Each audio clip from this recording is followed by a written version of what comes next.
Hello dear students, I am Sandeep Gaikwad. In this session, we will be discussing about handover or handoff mechanism.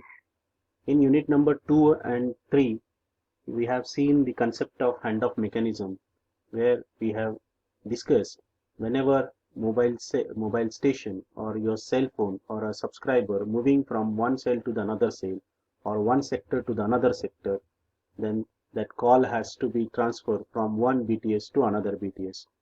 Keeping this mechanism, this fundamental into the mind, we will see the detailing of handoff mechanism or handover procedure in mobile communication. The transfer of mobile unit from one base station control to another base station control is called handoff. Handoff consists of four stages. First is initiation.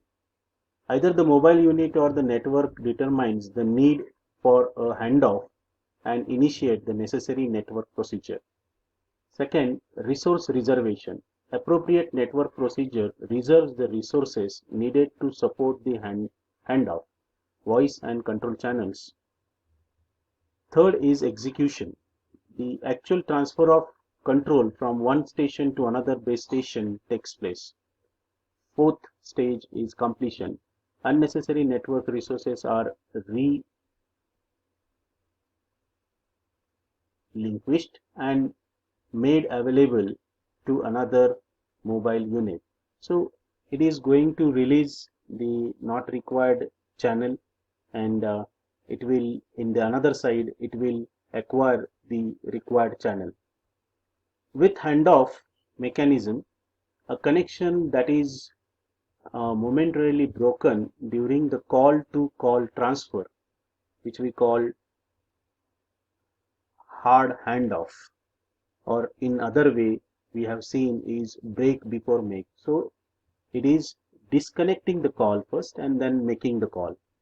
With a soft handoff, a mobile unit establishes contact with new base station first before giving up its current radio channel.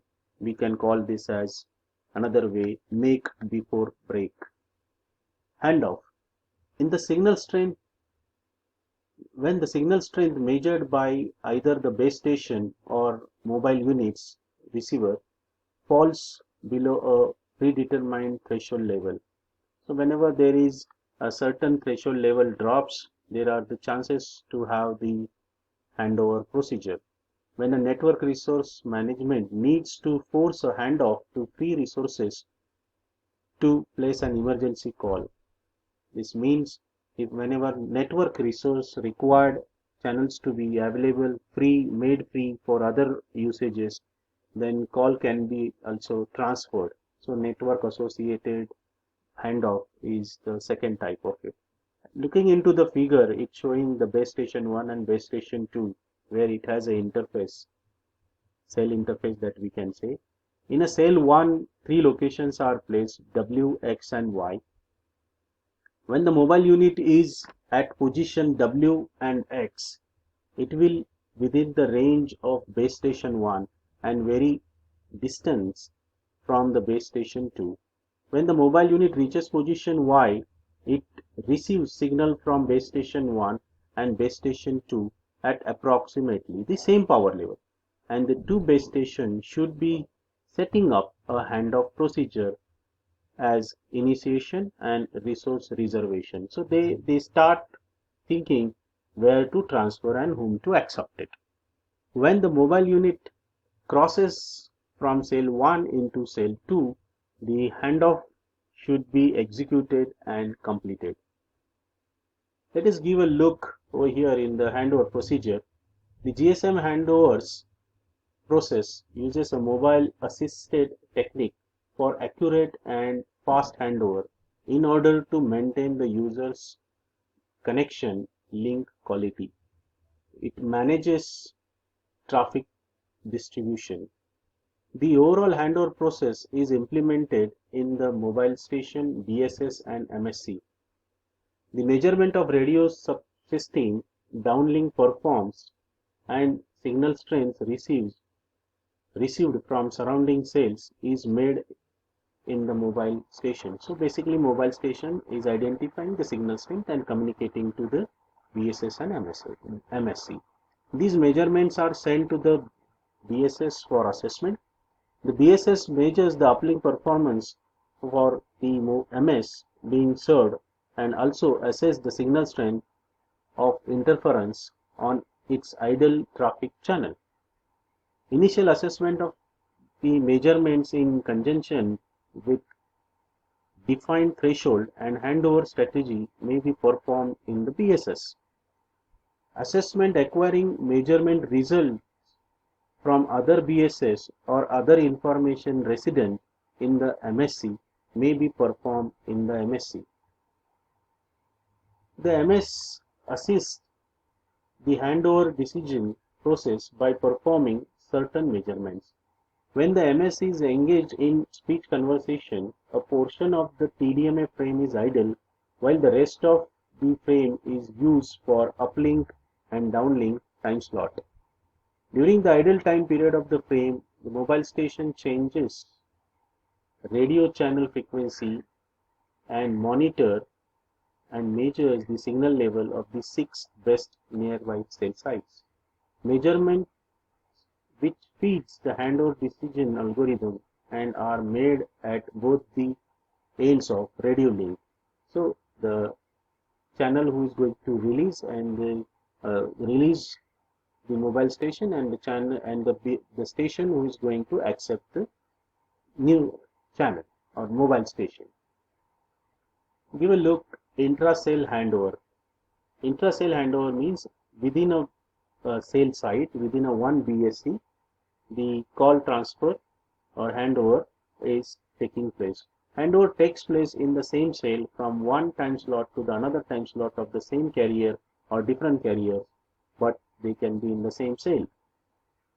Intra-cell handover is triggered only if the cause is interference.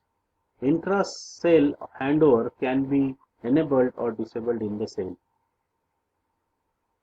Intra-BSC handover. Here you can understand under one BSC, two different BTS can be there, base transmission systems can be there.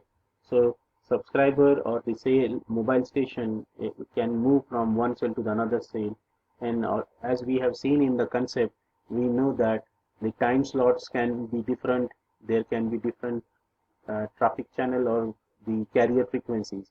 This is what is tried to show over here.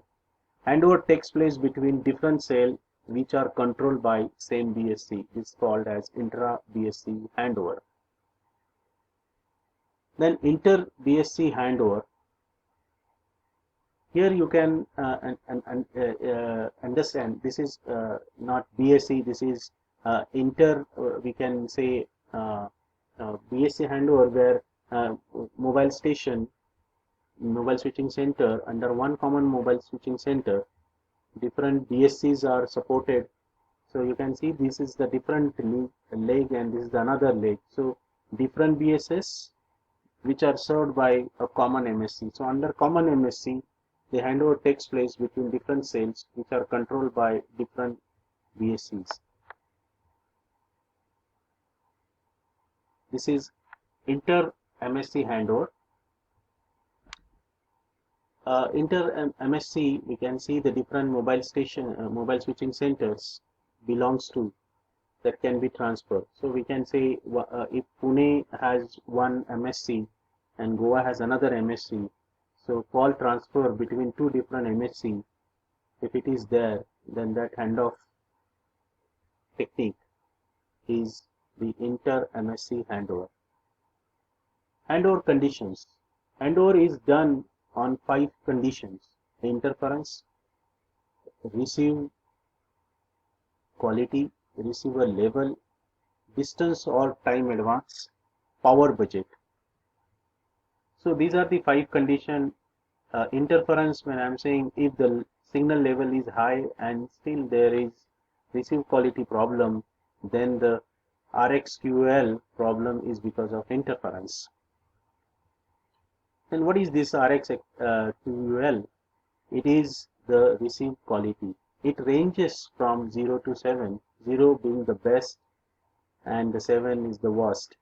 Then receiver level. It is the receiver level. It varies from minus 47 dBm to the weak signal minus 110 dBm. Time advances ranges from 0 to 63. Power budget is the fifth parameter. It is used to save the power of mobile station. So always concentration or the important point to related to mobile station is we should utilize a minimum power consumption at the mobile station. Handover at mobile station end. At the mobile station end, measurements are continuously signaled via the associated control channel to the BSS where the decision over handover is ultimately made.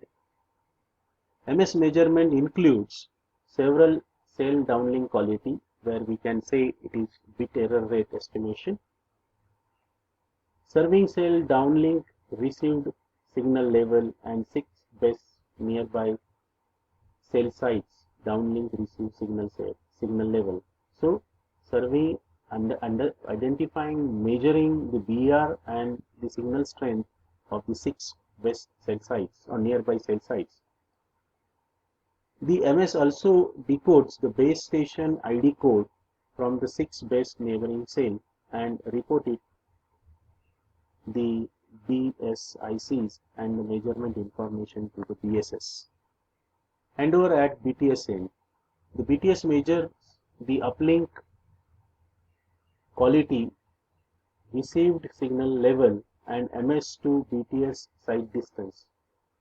The mobile station RF transmit output power budget is also considered in the handover decision. If the mobile station can be served by neighbor cell at a lower power, the handover is recommended. From a system perspective, handover may be considered due to loading or congestion condition. In this case, mobile switching center or BSC tries to balance channel usage among cells. So it has to balance the number of channels which are distributed among different BSCs and MSCs. Handover when mobile station idle time reporting. During the conversation, the mobile station only transmits and receives for 1/8 of the time, that is during one time slot in each frame. During its idle time, the mobile station switches to the BCCH of the surrounding cell and measures its signal strength that we have seen already. The signal strength measurement of surrounding cell and the signal strength and its quality as well as these contents are reported back to the serving cell via slow associated channel in the every SAC channel. This information is evaluated by BSS for use in deciding when the mobile station should be handed over to another traffic channel. This reporting is the basis on the basis of mobile station associated handover. Dear student, we will see some more related slides in next video lecture.